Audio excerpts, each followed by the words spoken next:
அன்னைக்கு புதன்கிழமை சாயந்தரம் 6 மணி கேரள மற்றும் தமிழ்நாடு எல்லைக்குட்பட்ட குமுளியில உள்ள கிராமத்துல தன்னோட நிலத்துல அறுவடையை முடிச்சிட்டு நெல் மூட்டையை எல்லாம் ஒன்னா பார்த்து வண்டியில ஏத்தி குடோனுக்கு அனுப்பிட்டு தானும் தன் வேலையாட்களுடன் குடோனை நோக்கி அடக்க ஆரம்பிச்சாரு அந்த 54 வயதான விவசாயி மாரிமுத்து. குடோன்ல நெல் மூட்டையை எல்லாத்தையும் இறக்கி வைத்த மாரிமுத்து மறுநாள் காலை 6 மணிக்கு நெல் மூட்டைகளை அரிசி ஆலைக்கு அனுப்பணுன்றதுக்காக தன்னோட வயல்ல வேலை செய்யும் சுருளி மற்றும் பீட்டருடன் அன்று இரவு அங்கேயே தங்க முடிவெடுக்கிறாரு. அன்னைக்கு நாள் முழுவதுமே அறுவடை வேலையில களைப்பா இருந்த அந்த 3 பேரும் நல்லா அயர்ந்து தூங்குறாங்க. அப்படி தூங்கிட்டு இருக்கும் போது திடீர்னு விடியற்காலை 3 மணி அளவுல காட்டுக்குள்ள இருந்து ஏதோ ஒரு சத்தம் கேட்கறதா உணர்ந்த மாரிமுத்து உடனே சுரளி மற்றும் பீட்டரை தட்டி எழுப்புறாரு. இப்போ மெல்ல மெல்ல அந்த சத்தம் இவங்களை நோக்கி வர்றதை கவனிச்ச இவங்க உடனே சுதாரிச்சுட்டு பக்கத்துல இருக்கிற புதர்ல ஓடி போய் ஒளிஞ்சிட்டு சத்தம் அந்த திசையை நோக்கி பார்க்க ஆரம்பிக்கிறாங்க. அப்படி அங்க அவங்க பார்த்துட்டு இருக்கும் போது செடிகளை உடைச்சிட்டு ஒரு பெரிய உருவம் கொண்ட யானை வருவதை பார்த்து மிரண்டு போய் பதறி அடிச்சு ஊருக்குள்ள ஓட ஆரம்பிக்கிறாங்க. பொதுவா விவசாயிகள் இது மாதிரி சூழ்நிலையில யானையை பார்த்தா கத்தி கூச்சலிட்டு யானையை விரட்ட தான் பார்ப்பாங்க. ஆனா இவங்க அப்படி செய்யாம பதறி அடிச்சுக்கிட்டு உயிரை காப்பாத்திட்டா போதும்னு ஓடுனதுக்கு காரணம் என்ன? 84 வயதான விவசாயி மாரிமுத்துவுக்கு நல்லாவே தெரிஞ்சிருந்துச்சு இவங்களை நோக்கி வந்த அந்த மூர்க்கத்தனமான பெரிய உருவம் கேரள மற்றும் தமிழ்நாட்டு மக்களை அலற விட்ட அரிசி கொம்பன் அப்படின்றது.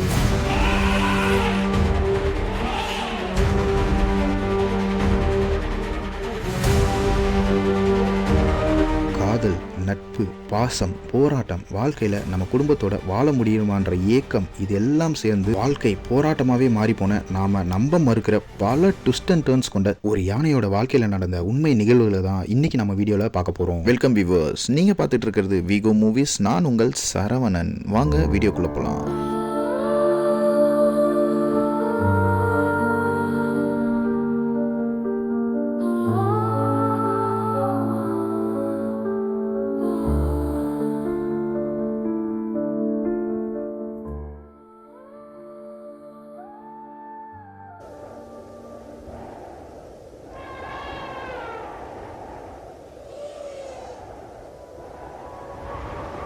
ஆயிரத்தி 1997 கேரள காட்டுக்குள்ள ஒரு யானை கூட்டம் இடம்பெயர்ந்துட்டு இருந்தது. அந்த யானை கூட்டத்துல தன் தாயுடன் ரொம்பவே சந்தோஷமா நடந்து வந்துட்டு இருந்தது அரிசி கொம்பன். அரிசி கொம்பனின் தாய்க்கு உடல்நிலை சரியில்லாதனால அப்பப்போ சோர்வாகி தரையில உட்காந்துரும். அது மாதிரி தரையில உட்காரும் போதெல்லாம் அரிசி கொம்பன் தன் தாய் யானையை முட்டி முட்டி விளையாடுவதை பார்த்து உற்சாகம் அடைந்து தாய் யானை எழுந்து நடக்க ஆரம்பிச்சிடும். இப்படியே 2-3 நாள் போயிட்டு இருக்கும்போது திடீர்னு ஒரு நாள் மறுபடியும் உடல் முடியாம சோர்வாகி தரையில உட்கார்ந்த தாய் யானை எழுந்துக்கவே இல்லை. வழக்கம் போல தன் தாய் யானையை பாசத்தோடு முட்டி எழுப்பிய அரிசி கொம்பனை பார்த்த கூட்டத்தில் இருந்த யானைகள் தாய் யானையின் கண்ணில் தண்ணீர் வருவதை பார்த்து அரிசி கொம்பனை தடுத்து நிறுத்துறாங்க. தாய் யானை இறந்து விட்டது அப்படின்றத தெரிஞ்சுக்கிட்ட கூட்டத்தில் இருந்த யானைகள் அந்த தாய் யானையை ஆசீர்வாதம் பண்ணிட்டு அரிசி கொம்பனை கூட்டிட்டு அங்கிருந்து நடக்க ஆரம்பிக்கிறாங்க. தாய் யானை இறந்துடுச்சுன்றத கொஞ்சம் கூட நம்ப முடியாம அரிசி கொம்பன் யானை தன்னோட கூட்டத்தோட தாயை திரும்பி பார்த்துக்கிட்டே கண்ணுல தண்ணியோட நடந்து செல்ல ஆரம்பிக்குது. இப்படியே நடந்து போயிட்டு இருக்கும்போது யானை கூட்டம் ஒரு இடத்துல ஓய்வு எடுக்குது. அப்போ மனதளவிலையும் உடம்பளவிலையும் ரொம்பவே வலிகளை அனுபவிச்சுட்டு இருந்த ஒரு வயதேயான அரிசி கொம்பன் கண்ணயர்ந்து தூங்க ஆரம்பிக்கிறான். இப்போ தூக்கத்துல தன் தாய் எழுந்து நிக்கிறதா கனவு கண்ட அரிசி கொம்பன் திடீர்னு கண்ணை முழிச்சு தன் தாய் இருந்த திசையை நோக்கி ஓட ஆரம்பிக்கிறான். காட்டுல ரொம்ப தூரம் ஓடி வந்து ஒரு வழியா தன் தாய் இருந்த இடத்தை அடைஞ்ச அரிசி கொம்பன் தன் தாய் அங்க இல்லைன்றத பார்த்து அதிர்ச்சி அடைகிறான்.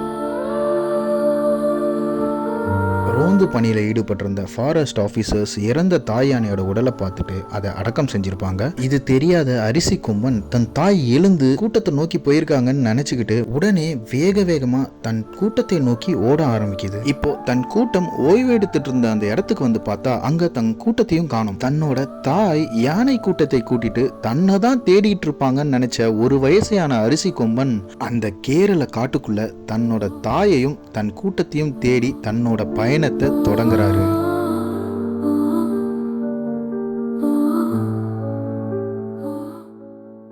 இப்படியே நாட்கள் ஓடுது, நாட்கள் வருடங்கள் ஆகுது. தன் தாயை தேடிய பயணத்தின் போது போற இடத்துல வழியில கிடைக்கிறது எல்லாத்தையுமே சாப்பிடுறாரு அரிசி கொம்பன். அப்பதான் ஒரு நாள் திடீர்னு வெடி சத்தம் கேட்டதுனால தான் போயிட்டு இருந்த வழியில இருந்து வழி மாறி வயலுக்குள்ள இறங்கின அரிசி கொம்பன் அங்க அறுவடை முடிச்சு வச்சிருந்த நெல்மணிகளை சாப்பிட ஆரம்பிக்கிறாரு. இந்த டேஸ்ட் ரொம்பவே பிடிச்சி போகும். எங்கெல்லாம் அறுவடை முடிஞ்சிருக்கோ அங்கெல்லாம் வந்து தொடர்ந்து அரிசிகளை சாப்பிடுறத தன்னோட வழக்கமாவே மாத்திக்கிறாரு. அப்படி ஒரு நாள் விடியற்காலை 4 மணி அளவுல ஒரு வயக்காட்டுல இருக்க அரிசிகளை சாப்பிட போன அரிசி கொம்பன் தூரத்துல மக்கள் சத்தம் போட்டுட்டே ஒரு யானையை விரட்டிட்டு வரத பாக்குறாங்க. தும்பிக்கையில பலாப்பழத்தோட அரிசி கொம்பனை நோக்கி ஓடி வந்துட்டு இருந்த சக்கை கொம்பன்ற அந்த யானை தன்னை போலவே பெரிய திடகாத்திரமான ஒரு உருவம் கொண்ட யானை நிக்கிறத பார்த்து மெல்ல மெல்லமா அரிசி கொம்பன் பக்கத்துல வந்து நிக்கிறாரு. இப்போ அரிசி கொம்பன் தன் பக்கத்தில் வந்து நிற்கும் சக்கை கொம்பனை பார்த்து கொண்டிருக்கும் போது மக்களும் கத்திக்கிட்டே ஓடியாடுறத பாக்குறாரு. ரொம்பவே டென்ஷனான அரிசி கொம்பன் கோவம் அடைஞ்சு பயங்கரமா பிளிர ஆரம்பிக்கிறாரு. இத பார்த்து பயமடைஞ்ச மக்கள் அலறி அடிச்சுட்டு ஓட ஆரம்பிக்கிறாங்க. மக்கள் சிதறி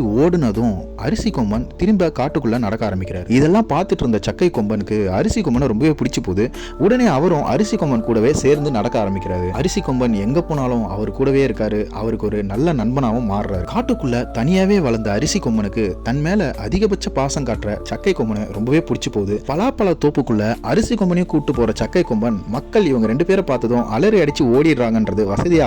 இதனாலேயே அரிசி கொம்பனை கூட்டிட்டு போய் பலாப்பழ தோப்புங்களை ஒரு வழி பண்றாரு சக்கை கொம்பன். இருந்தாலும் அரிசி மேல இருந்த மோகம் போகாத அரிசி கொம்பன் இரவு நேரங்கள்ல அரிசியை வேட்டையாடுறத தன்னோட வழக்கமாவே மாத்திக்கிறாரு. அப்படி ஒரு நாள் அரிசியை வேட்டையாடிட்டு இருக்கும் போது காட்டுக்குள்ள ஒரு பெண் யானையை பார்த்து காதல் வயப்படுறாரு அரிசி கொம்பன். இவங்க 2 பேருக்கும் ரொம்பவே அழகான ஒரு யானைக்குட்டி பிறக்குது. தன் தாய் இறந்ததற்கு பின்பு தனியாவே எல்லாத்தையும் சமாளிச்சுட்டு இந்த காட்டுக்குள்ள வாழ்ந்துட்டு இருந்த அரிசி கொம்பனுக்கு நல்ல நண்பன் கிடைச்சதையும் நல்ல குடும்பம் கிடைச்சதையும் நினைச்சு சந்தோஷமா வாழ ஆரம்பிக்கிறாரு. இப்படி போயிட்டு இருக்கும்போது ஒரு நாள் சக்கை கொம்பனும் அரிசி கொம்பனும் உணவை தேடி காட்டுக்குள்ள போயிட்டு இருக்கும்போது இப்பதான் நம்ம இன்ட்ரோல சொன்ன விஷயங்கள் நடக்குது. ஊருக்குள்ள பதறி அடிச்சுட்டு ஓடி வந்த மாறுமுத்துவையும் அவரோட உதவியாளர்களையும் பார்த்த ஊர் மக்கள் இந்த முறை அரிசி கொம்பனை விடக்கூடாதுன்னு சொல்லிட்டு வெடி சத்தத்தை எழுப்பி அரிசி கொம்பனை அங்கிருந்து விரட்ட பாக்குறாங்க. இதை பார்த்து ரொம்பவே கோபம் அடைஞ்ச அரிசி கொம்பன் மக்களை நோக்கி விரட்ட ஆரம்பிக்கிறான். இந்த ஒரு சம்பவம் பெரிய மோதலாவே வெடிக்குது. மிகவும் ஆக்ரோஷமான அரிசி கொம்பனிடம் சிக்கி மக்கள் 2-3 பேர் சம்பவ இடத்திலேயே இறந்து போறாங்க. இந்த விஷயம் கேரளா கவர்மெண்ட்டையே உழுக்குது. அந்த நேரத்துல கவர்மெண்ட்ல ஒரு சின்ன பிரச்சனைகள்லாம் இருந்ததுனால அதையெல்லாம் திசை திருப்புவதற்காக நினைச்சாங்களோ என்னவோ இந்த விஷயம் பெரிய பாலிடிக்ஸாவே மாறுது. இந்த விஷயத்தை கையில் எடுத்த கேரள கவர்மெண்ட் வனத்துறைக்கு உடனடியாக அரிசி கொம்பனை பிடிக்கும்படி உத்தரவிடுறாங்க. உத்தரவை ஏற்ற வனத்துறையினர் எங்கெங்கயோ அரிசி கொம்பனை தேடி திரியிறாங்க.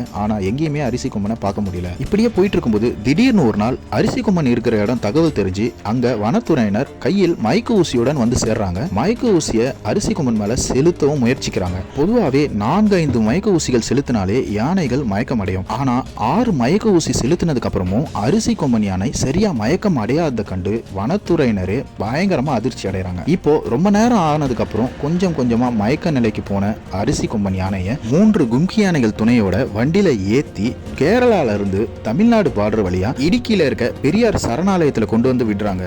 இப்போ மெல்ல மெல்ல மயக்கம் தெளிந்து கண்ணை திறந்து பார்த்த அரிசி கொம்பன் தன் குடும்பத்தையும் நண்பரையும் பிரிந்து இவ்வளவு தூரம் வந்துட்டதை நினைச்சு பயங்கரமாவே மனசுடைஞ்சு போறாரு. பிறந்து 1 வயதானப்பே தன்னோட தாயையும் கூட்டத்தையும் இழந்து தனிமையில் வாடிய அரிசி கொம்பன் இந்த முறையும் தன்னோட குடும்பத்தையும் நண்பனையும் இழக்க மனதில்லாம கண்ணுல கிடைச்ச எல்லாத்தையும் பந்தாடிட்டு தன்னோட இருப்பிடத்தை நோக்கி ஓட ஆரம்பிக்கிறாரு. அப்படி ஓடிட்டு இருக்கும்போது வழி மாறி கம்பம், மேகமலை, குமிழின்னு ஊருங்களுக்குள்ள புகுந்த அரிசி கொம்பன் கொஞ்சம் கூட யாருமே எதிர்பார்க்காத வகையில எல்லாரையும் பதற வச்சுட்டு தன்னோட இருப்பிடத்தை நோக்கி தொடர்ந்து ஓட ஆரம்பிக்கிறார். இந்த முறை அரிசி கொம்பனை பிடிப்பதற்கு களமிறங்கிய தமிழ்நாடு வனத்துறை கம்பம் நகரத்துல 144 தடை உத்தரவை பிறப்பிச்சு பொறி வச்சு அரிசி கொம்பன் யானைய மயக்க ஊசி செலுத்தி பிடிக்கிறாங்க. இப்பதான் தமிழ்நாடு வனத்துறை ஒரு விஷயத்தை கவனிக்கிறாங்க. கேரளால இருந்து பெரியார் வனத்துறைக்கு கொண்டு வரும்போது என்னதான் மயக்க நிலையில இருந்தாலும் தான் எந்த வழியா போயிட்டு இருக்கோன்றத கவனிச்சுட்டே வந்ததுனாலதான் அரிசி கொம்பனால பெரியார் வனத்துறையில இருந்து திரும்பவும் தன்னோட இருப்பிடத்தை நோக்கி இவ்வளவு தூரம் வர முடிஞ்சிருக்கு அப்படின்றத புரிஞ்சுக்கிட்ட தமிழ்நாடு வனத்துறையினர் இந்த முறை அரிசி கொம்பனோட கண்ணை கட்டிட்டு அவரை கூட்டிட்டு போற வழியில எல்லாமே லைட் எல்லாம் ஆஃப் பண்ணி ரொம்பவே இருட்டா இருக்க மாதிரி செட் பண்ணி தான் கூட்டிட்டு போயிருக்காங்க. அப்படி கம்பம் நகரத்திலிருந்து கூட்டிட்டு வரப்பட்ட அரிசி கொம்பன் ஜூன் 6, 2023 அன்று கன்னியாகுமரி மாவட்டத்தில் இருக்க முத்துக்குழலி வனப்பகுதியில இறக்கி விடப்படுறாரு. ஒரு யானையோட வாழ்க்கை எப்படி இருக்குன்னு பாருங்க. உணவுப் பொருளை தேடி அடிக்கடி கிராமத்துக்குள்ள வந்ததுனாலதான் மக்களுக்கு அச்சுறுத்தலும் உயிர் சேதமும் ஏற்படுது. ஆனா அரிசி கொம்பன் இப்ப விடப்பட்டிருக்கும் இடம் சோழ சோலைகள் நிறைந்து நீரூற்றுகள் கொண்ட வனப்பகுதின்றதுனால அதுக்கு தேவையான எல்லாமே கிடைச்சி ரொம்பவே சந்தோஷமா இருக்கும் அப்படின்றதுதான் வனத்துறையோட கருத்தா இருக்கு. அரிசி கொம்பன் சாதாரண ஒரு யானையா இல்ல உண்மையிலேயே அவனுக்குள்ள ஒரு பாச போராட்டம் இருக்கா? நீங்க என்ன நினைக்கிறீங்கன்ற உங்களோட கருத்தை கமெண்ட் செக்ஷன்ல கொடுங்க. எது எப்படியோ தன்னோட ஒரு வயசுலயே தாயையும் தன்னோட கூட்டத்தையும் விட்டு தனிமையில வளர்ந்த ஒரு யானை இப்போ இரண்டாவது முறையா தன்னோட நல்ல நண்பனையும் குடும்பத்தையும் தான் பிறந்த இருப்பிடத்தையும் விட்டு தனிமைப்படுத்தப்பட்டிருக்கிறது அப்படின்றதுதான் நிதர்சனமான உண்மைன்னு பலராலும் பேசப்பட்டு வருகிறது. மீண்டும் உங்களை இன்னொரு வீடியோவில் சந்திக்கும் வரை உங்களிடமிருந்து விடைபெறுவது உங்கள் சரவணன். நன்றி, வணக்கம்.